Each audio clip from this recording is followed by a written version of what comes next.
Hi everybody, welcome back to my channel with another video. Today I'll be talking about what social work has taught me so far. I've been officially in the social work program for one semester. After this semester ends in May, it'll be a year since I've been in the program. So just a couple of things that I've learned throughout this journey of just being in my courses and learning the material that I've learned. So let's get right into the video. The first thing that I want to discuss is never judge a book by its cover. So let me just be transparent with that. I'll say it this way. Everybody judges a book by its cover. We've all done it, right? It doesn't even have to just be people. It could be a movie, okay? When you look at the outside cover of a movie and you're like, just looking at the picture or the drawing or the artwork on it, you're like, nah, I don't want to watch that. Or how about a book, right? Any book you've seen or heard about. You look at the outside cover of a book and you're like, It could be anything. Shoes, clothes. There's just so many ways that we can judge a book by its cover, right? So what I mean by that is, what I'm mainly referring to is, let's take a look at the wealthy population, okay, you guys? People that are rich, people that are well-to-do, people that have everything that we want, right? I'm not saying we as in like everybody, but everybody wants to have that Tesla or that Porsche car. Everybody wants to have that big 10 mansion bedroom house. Everybody wants the name brand clothes that you can buy. Just imagine if you had $10,000 right now, okay? Let's be realistic. Of course, we want to use it for bills and everything else, but just imagine, you guys, if you could spend that on whatever you wanted, okay? Whether that's clothes. We've all been there, okay? So what I mean by this pretty much primarily is, when I look at and I'm just going to be transparent, okay, because transparency is real, and I don't ever want to sugarcoat anything or be fake on my page, okay, you guys? There's been times that I look at people that are rich and I feel like they have it all, and that's just the honest to God truth. They got the clothes, they got the car, they got the perfect relationship, they got all the shoes that maybe I want. They have all the money, and I feel that back then, right, I had that idea or that bias that they have it all and they have nothing to worry for, right? But that's a bias. So what I mean by bias is like, that's just an assumption that I've made based off their appearance or how they live an everyday lifestyle. But that's not always true, okay? Because these people can have all the cars, all the money and everything, but guess what? They may have trauma that they're dealing with from a kid that they never healed from. They might have a mental illness that they never told anybody about. You would never know, okay?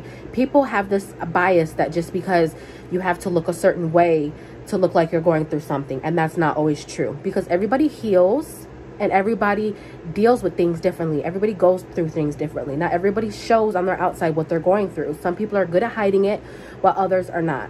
So that's one thing that social work has taught me and really opened my eyes to, is not always looking at a person that has all the money and all the shoes and all the cars and all the clothes that they have it all. They don't. Not always. They're regular human people on an everyday basis like we are. So the second one is, advocating is important. I never honestly realized how big advocating is so important until I've been in the social work program, and we've talked about how using your voice is the most powerful weapon, honestly, that you can utilize, okay? Freedom of speech, you guys. That is something that we have the freedom to do. Speak how you want to feel, okay? Now, I'm not saying go up to somebody and start cussing them out, or saying Black Lives Matter, or saying that white supremacy is real, but I just honestly feel that, we need to advocate, okay? We want the change, but all we want to do is sit back and watch. We want to wait for the policy to be implemented. We want to wait for the rule to be changed. But we need to advocate, which means we need to go out and help make that change. We need to go have safe protests, okay? Whether that's, okay, we want a policy to be implemented and it's in the county that you live in, go to the courthouse. As long as you know that you're not going to get legally in trouble, and you know that it's safe to do so, and you have a good crowd or amount of people that are willing to help you, do it. Advocacy is so important. You can advocate without being physically somewhere. You can do it on Facebook, Instagram, and people can reshare your posts, and you could tag the Congress, you could tag the president. There's so many ways to do it, but advocacy is very important, okay? Very, very important. Another one is, Voting is so essential, you guys. Voting. It's really ironically funny because I was never big on voting until I was in the until I got accepted into the social work program, because I took 2 policy courses, and those policy courses have really helped me to have an understanding and a deeper understanding of policy, but also how policy has been implemented. And one way that policy is implemented is through through elections, because in order for a policy to be implemented, it has to get passed, right? It has to get passed through Congress, through your state, right? And if it's a nationwide policy, right, it has to be approved to the president. So once again, like, voting is essential because you have to vote certain people in to see certain things change. Here's an example, okay? Long story short, quick example. My job has been fighting for us to get a raise for over like 1.5 years, almost 2 years. And I joined in on one of the union calls because my job has a union. And they said, and they apologized, and they said that the reason why we have not gotten a raise in the state of Indiana for our company, the company I work for, is because Congress and the state of Indiana, right? So they're primarily all Republican. I'm listening to all these other states that they're naming, like Illinois had gotten a raise a couple months ago, and they're getting another raise. They just got another raise in January. I'm pretty much, long story short, I'm not going to name my company, but I'm a caregiver. I work for the developmentally disabled. And in the state of Illinois, they just got a raise a couple months ago. They just got another raise in January. But the state of Indiana is primarily Republican. So it's really hard to get a increase in wage. It really is. So by the grace of God, I did get a raise.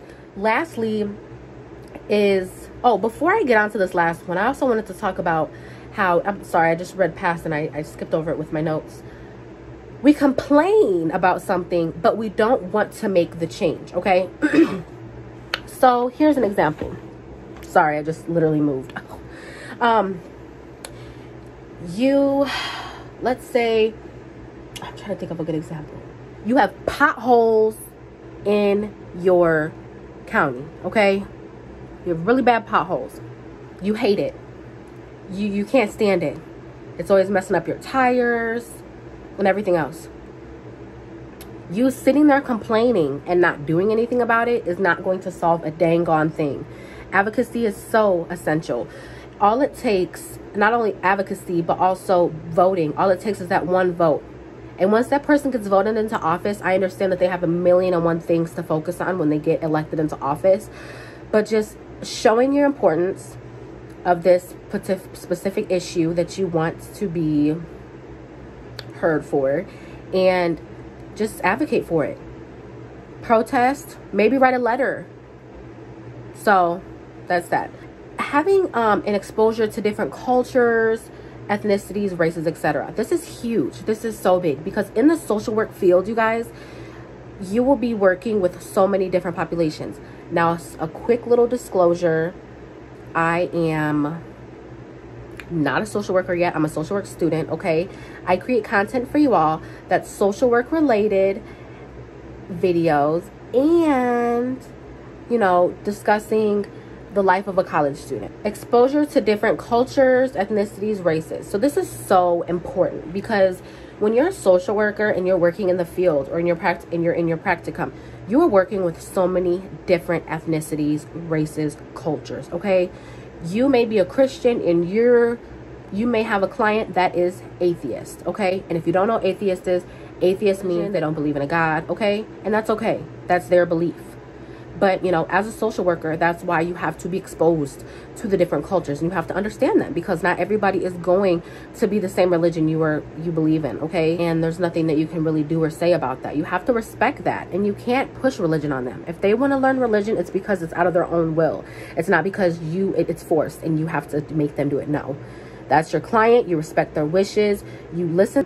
You know, as far as ethnicity and races, there's just so many different ethnicities and races, and you know, it's important to expose yourself to those, because, you know, some people have experienced worse than others, and being exposed to that, and also knowing that you're not going to be dealing with just one race or ethnicity. You can be the change, okay? In order for the change to work, or you want to make a change, you have to be the change. You have to be the one to go out there and help advocate, you guys. Okay, I just feel that these are important. You know, and I'm sure this can help a lot of you guys, because in social work you're dealing with many different clients. Not every client is the same. Okay, that's another one I want to talk about. Not every client is the same. I am so sorry, you guys. I'm recording on my phone and someone had called me. But back to what I was saying, you guys.